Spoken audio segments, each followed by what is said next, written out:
عن ام حبیبہ قالت سمعت رسول اللہ صلی اللہ علیہ وسلم یقول من صلى 12 ركعة في يوم وليلة بني له بهن بيت في الجنة رواه مسلم في كتاب المصالح.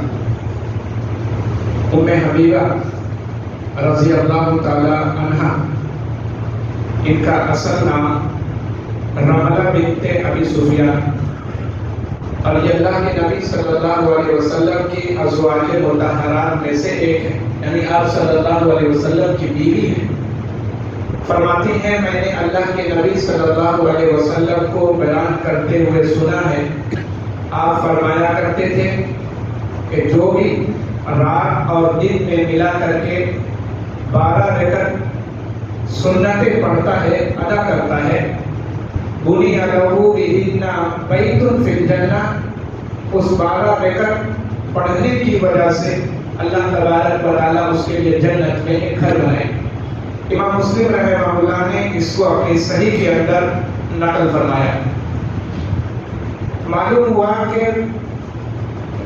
فرض کے علاوہ جو 12 رکعتیں ہم پڑھتے ہیں، فجر سے پہلے کی 2 رکعت، ظہر سے پہلے 4 رکعت اور ظہر کے بعد 2 رکعت، اسی طریقے سے مغرب کے بعد 2 رکعت اور عشاء کے بعد 2 رکعت، اس کو سنت مؤکدہ کہا جاتا ہے. اور اللہ کے نبی صلی اللہ علیہ وسلم نے پابندی کے ساتھ ان نمازوں کو پڑھا ہے اور اس کی ادائیگی کی. اللہ کے نبی صلی اللہ علیہ وسلم فرماتے ہیں کہ رات اور دن میں ملا کر کے یہ جو 12 رکعتیں سنت مؤکدہ ہے، جو بھی پابندی کے ساتھ اس کو ادا کرے گا، اس کی وجہ سے اللہ تبارک و تعالی جنت میں اس کے لیے گھر بنائے گا.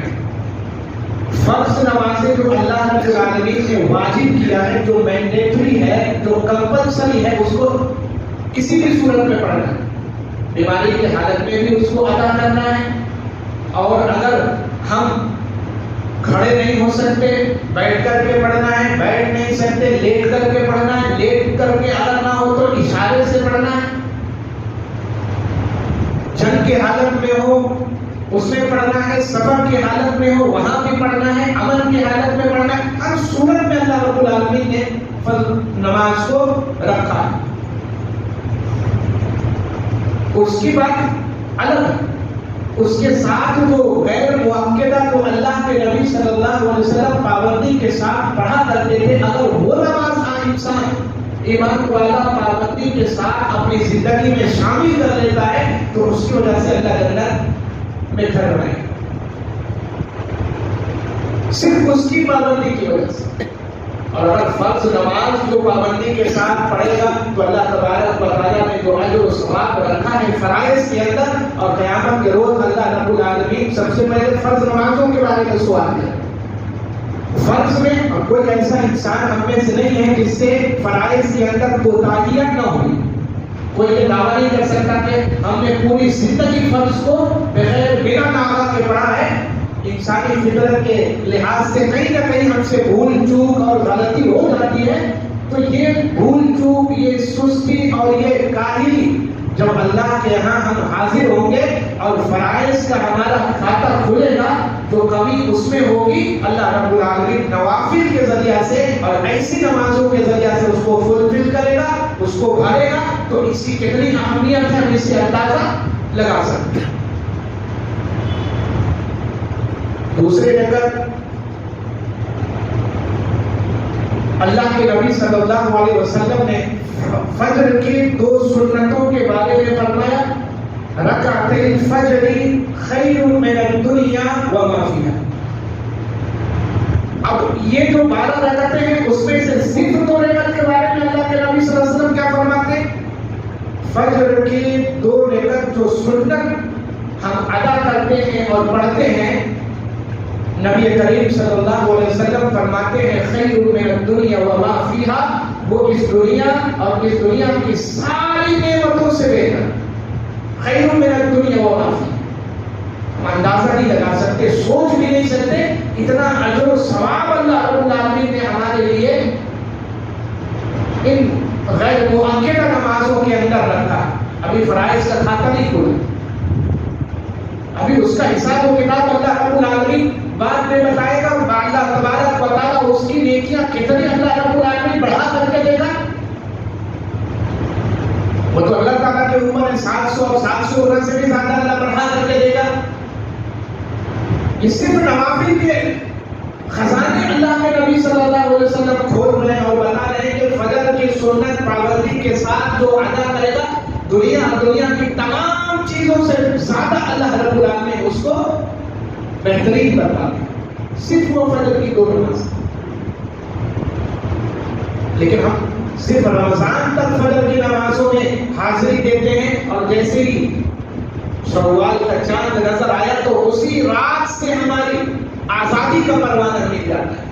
ایسا معلوم ہوتا ہے کہ شوال کا چاند نظر آیا اور پھر جو ہمارے شیطان ادھر ادھر بدے رہتے ہیں یا ڈھکے اور چھپے رہتے ہیں وہ شوال کے چاند کے ساتھ ہم ان کو کھول کر کے سڑکوں پر ڈال دیتے ہیں۔ پھر ہماری عشاء بھی غائب، ہماری فجر بھی غائب، بہت سارے ایسے بد نصیب ہیں عید الفطر کی نماز بھی ان کے قائم رہتی ہے اور وہ بستروں پر سوئے پڑے رہتے ہیں۔ فجر کی اذان تک گاڑی گھماتے رہیں گے، بازاروں میں سیر کرتے رہیں گے، تفریح کرتے رہیں گے، شاپنگ چلتی رہے گی، کھانے پینے چلتے رہیں گے، لیکن اللہ کے بارگاہ میں اس رات آئے گی یا نہیں آئے گی، دوبارہ اللہ رب العالمین زندگی عطا فرمائے گا یا نہیں فرمائے گا کچھ پتہ نہیں۔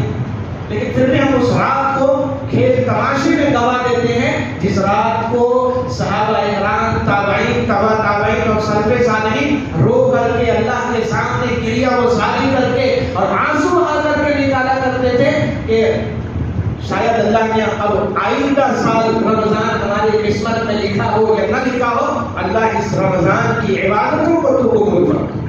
اور ہم چاند رات کو کیسے گزارتے ہیں؟ مرد ہو کر کے ہاتھوں میں مہندی بیٹھ کر کے عورتوں سے لگواتے ہیں، اور ہمارے گھر کی جو عورتیں ہیں ماشاءاللہ الحمدللہ وہ جا کر کے مہندی والے جو آج کل فیشن چلا ہوا ہے غیر مردوں کے سامنے ہاتھ پھیلا کر کے پورا ہاتھ بھر کر کے، اب تو نیا اور تھوڑا سا اپڈیٹ ہو گئی ہماری اسلامی مائیں اور بہنیں ٹیٹو بھی بنوا رہی ہیں۔ کتنے افسوس کی بات، غیر محرموں کے سامنے جانا حرام اللہ تبارک و تعالیٰ نے قرار دیا۔ قرآن کی آیت اللہ رب العالمین نے نازل فرما دی، لیکن ہم مرد حضرات وہاں بے بس ہو جاتے ہیں، ماں باپ بھی بے بس، بھائی بھی بے بس، چچا بھی بے بس اور دوسرے رشتہ دار بھی بے بس، سارا معاملہ وہاں جا کر کے ثابت ہو جاتا ہے۔ لیکن اللہ رب العالمین چھوڑنے والا نہیں، اللہ رب العالمین قیامت میں ہمارا گریبان پکڑے۔ شریعت اسلامیہ کو سمجھانا اپنی ماؤں کو، بہنوں کو، بیٹیوں کو، بہوؤں کو، یہ ہماری ذمہ داری ہے۔